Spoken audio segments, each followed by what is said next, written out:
A woman who doesn't make much money shouldn't make her husband do the chores. You really are hopeless. My mother-in-law berates me as she pleases, but at last, she realizes the situation in my household. Wait, are you by any chance paying the mortgage for this house? How much are you making? My name is Dawn. I'm a 35-year-old project manager. I've been married to Jonathan for 3 years now. We occasionally argued and went through ups and downs, but now we are leading a relatively smooth marriage. I suppose we would continue this way, working hard on our careers and staying together for the rest of our lives. But there is one obstacle that greatly shakes my feelings. My mother-in-law. I've disliked Kim from the moment I met her. It's because she has been bullying me from the start. So, you're Jonathan's fiancé, huh? I will toughen you up, so brace yourself. She grinned with an audacious smile. Hearing such comments from someone I had just met obviously made me feel uneasy. When I first visited my in-laws after getting married, she, as expected, bossed me around. You are so slow. When will the food be ready? I don't know where the things are in your kitchen, so it will take longer. Geez, are you talking back to me? You impudent daughter-in-law. I will straighten out that rotten character of yours. Now get to work. She's been incessantly bullying me in this manner. I stopped wanting to visit my in-laws long ago, but Jonathan insists that I at least attend family gatherings. I reluctantly join them, but I'm always made to help with the preparation. During those times, she never failed to belittle me. You really are useless. Nothing will ever get done. You have no merits at all. Why did Jonathan fall for someone like you? I don't mind if you guys end up divorced anytime. During such moments, when we are alone, she relentlessly pains me. I'm normally mentally exhausted at the preparation stage. Then, during the banquet, I have to serve drinks to relatives, clear dishes, and refill drinks. There's no time for me to take a breath. This is why I genuinely detest family gatherings. Moreover, Jonathan never pays attention and checks on me. He enjoys eating and drinking as he pleases, and often ends up falling asleep, so he doesn't even notice what I'm enduring. The last time we were at the gathering, I was treated so badly that I vented to him after we got home. I can't take it anymore.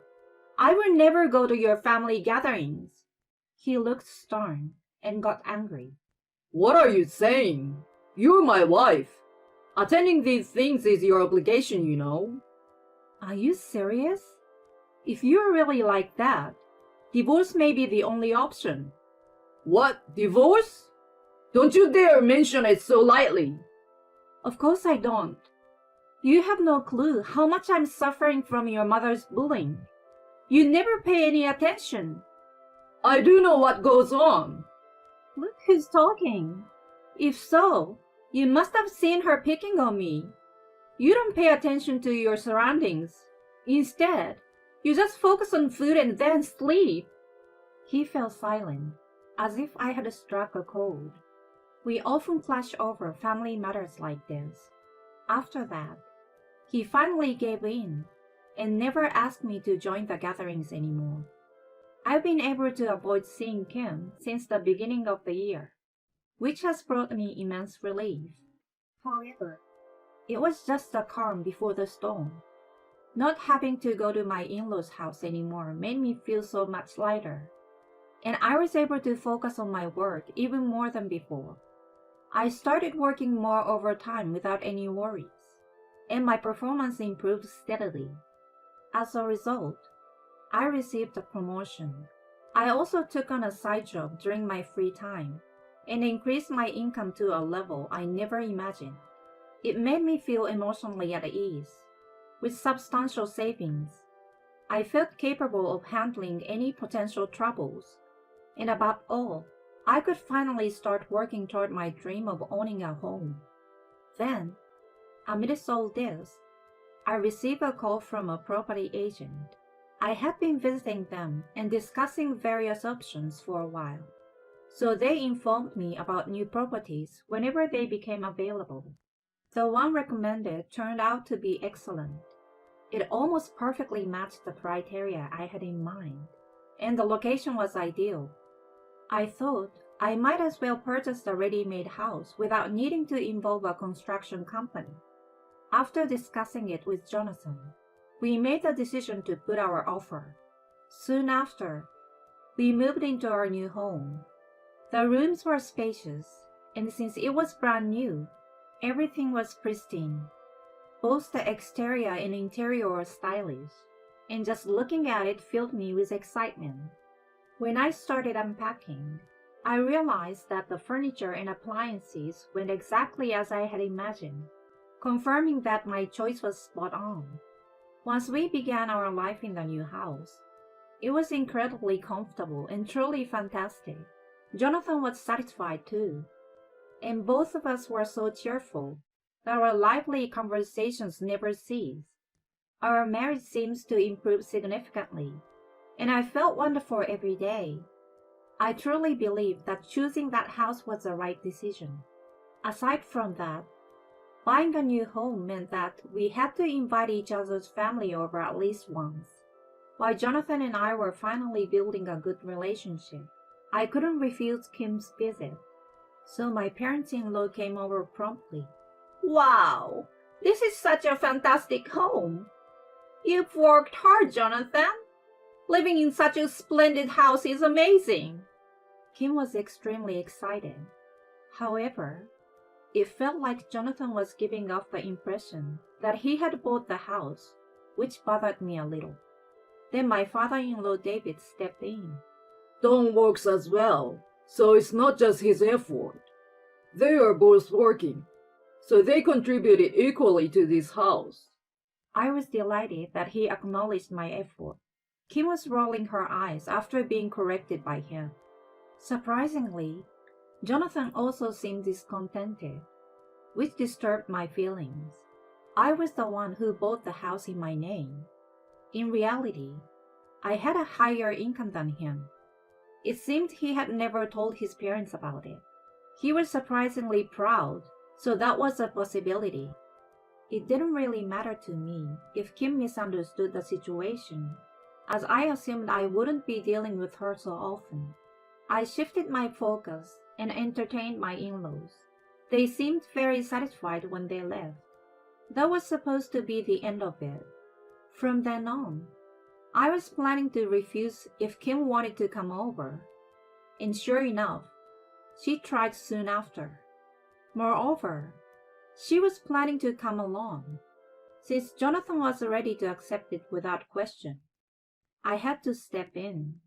Hey, honey, have you forgotten our agreement?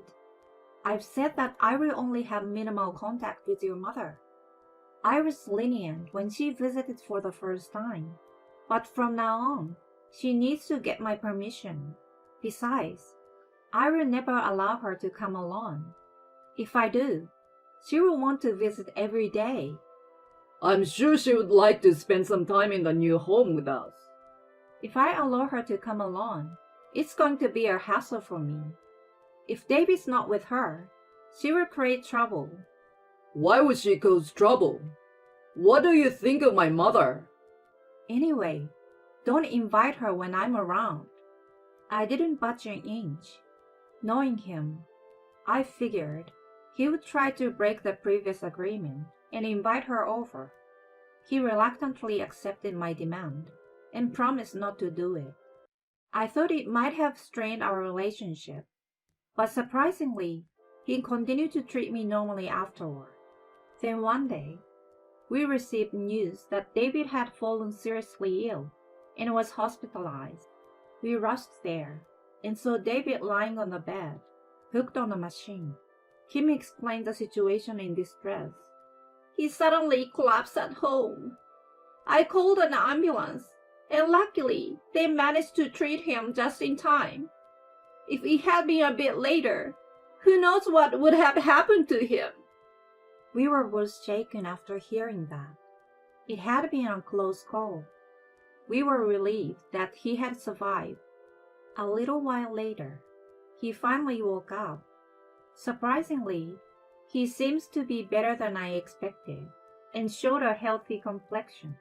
I'm sorry for causing everyone so much worry. How are you feeling, David? Dad, don't push yourself hard, you know. Yeah, you are right. I may have been too hard on myself without taking a break until now.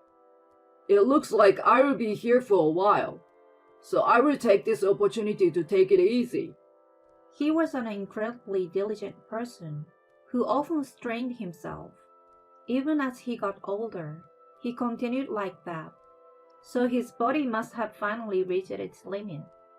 After that, I visited him in the hospital as often as I could. Since I went after work, I didn't bump into Kim, and I had plenty of opportunities to talk with him. During that time, something unexpected happened. I was away on a business trip for 5 days. When I returned, I heard Kim's voice inside the house. I was annoyed by her unpermitted presence as I headed to the living room. There, she was lying on the sofa, looking cozy as if it were her own home. Oh, you're back. Jonathan looked at me as I entered the room. Hey, what's going on? I wasn't expecting to see you here, Kim. I glanced briefly at her. She turned to look at me and said, Well, I live here now, you know. What do you mean? You're such a dimwit. I moved in for the time being. We decided to live together until David came back. You're kidding, right? I felt dizzy and nearly fainted. Jonathan had taken advantage of my absence to bring her belongings into our home. Somehow, one of the rooms had become filled with her things. I don't recall ever agreeing to live together. When I insisted, she glared at me. I didn't ask for your permission. I'm in a difficult situation without David around, and I need help. Right. That's why she turned to me. Honey, try to be a bit more mature. It's not about agreeing or disagreeing. We're a family, and we should support each other. He nodded in self-satisfaction after making those seemingly reasonable comments. Kim proudly exclaimed, That's my son. Then, if I want to invite my parents to live with us, that should be okay, right? What? Well, according to your logic, it should be. If they want to live together and need help as a family, we should support each other, right? So it should be fine, shouldn't it? No, that's not the same. How is it not the same? Don't argue with him, you wicked woman, Kim shouted, coming to his defense as he struggled to find words. I'm living here now, so there's no space for your parents to come. If you understand, start doing the housework. You've been playing around all this time, so you better work diligently from now on. I've been working all this time. It's probably not a significant job anyway. Besides, your business trip seems suspicious. You might have just taken a trip with your lover for all I know. What the heck are you talking about? My. It's suspicious how you're flustering. Jonathan, if she was really having an affair, we should demand alimony and get rid of her. Yeah, agree. Unbelievable. How much more could they belittle me? On top of it all, Jonathan had let her come to our house without asking me and forcibly initiated cohabitation. My distrust toward him intensified rapidly. From then on, Kim gleefully resumed her previous mistreatment toward me. It was emotionally draining and challenging. I was also becoming busier at work, so there was times when I couldn't manage housework even if she scolded me. As a habit from before, I asked Jonathan to take on some tasks. Upon seeing that, Kim's face turned red with anger. What are you trying to do? Making him help with the housework? I can't handle it all by myself. He has helped me before when I was busy. You don't even earn good money, yet you make him do housework. You really are useless, you know. He deserves a better wife than you. She continued to criticize me as she pleased. I couldn't understand why she needed to go to such length. All right then. Should we get a divorce? What?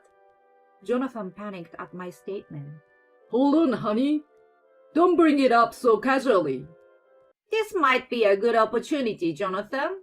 Rather than being with a woman like her, you should find someone better. But Mom, that's not possible. Why not? Well, he hesitated, choosing not to reveal the truth, possibly due to his pride. I felt there was no need to wait for his answer, so I began packing my things. I can't relax here anyway, so I will return to my family for now. Are you serious? No problem, Jonathan. With the intruder gone, we can live carefree now. Mom, be quiet. Jonathan? What about the mortgage payments and stuff? I won't pay them unless you kick her out. If she continues to stay here, I will put the house up for sale. Wait, hold on. That's going to be a problem.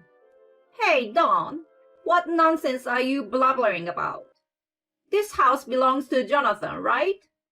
While she leaned to peer at his face, she finally seemed to realize the situation. It was because he appeared uncomfortable and turned his face away. Wait, you're the one paying the mortgage by any chance? I nodded in response. How much do you make? Well, I earn around $4,000 net monthly. Including investments and the side job, it's even higher. His take-home salary is roughly around $2,000. Oh my God! You have a much higher income. That's right. She finally learned the truth and was devastated. Dawn, I was wrong. I apologize, so please reconsider. You say that now, but my decision is final. I don't want to stay with Jonathan and you any longer. Divorce is definite. Oh God, honey! Dawn! They tried to stop me, but I left the house without paying them any mind. Afterward, I demanded a divorce through a lawyer. Jonathan resisted it until the end, but when I mentioned going to court, he quickly relented. He seems to be quite frightened of the idea of a trial. Since the house was in my name, I asked them to leave. I explained the situation to David and apologized for the divorce. He, in turn, apologized for the trouble his son and wife had caused, calling them foolish. He also decided to divorce Kim. He had grown tired of her unruly behavior and wanted nothing more to do with her. My ousted ex-mother-in-law ended up moving in with Jonathan, becoming a sort of parasite. However, without an affluent lifestyle they were used to, they became frustrated and started quarreling daily. On the other hand, I invited my parents to live with me in the house. They seem very comfortable in our new home, and I find it easier to focus on my work now. I'm leading a fulfilling life at last. I'm putting romance and marriage aside, and will focus on living a harmonious life while dedicating myself to my job.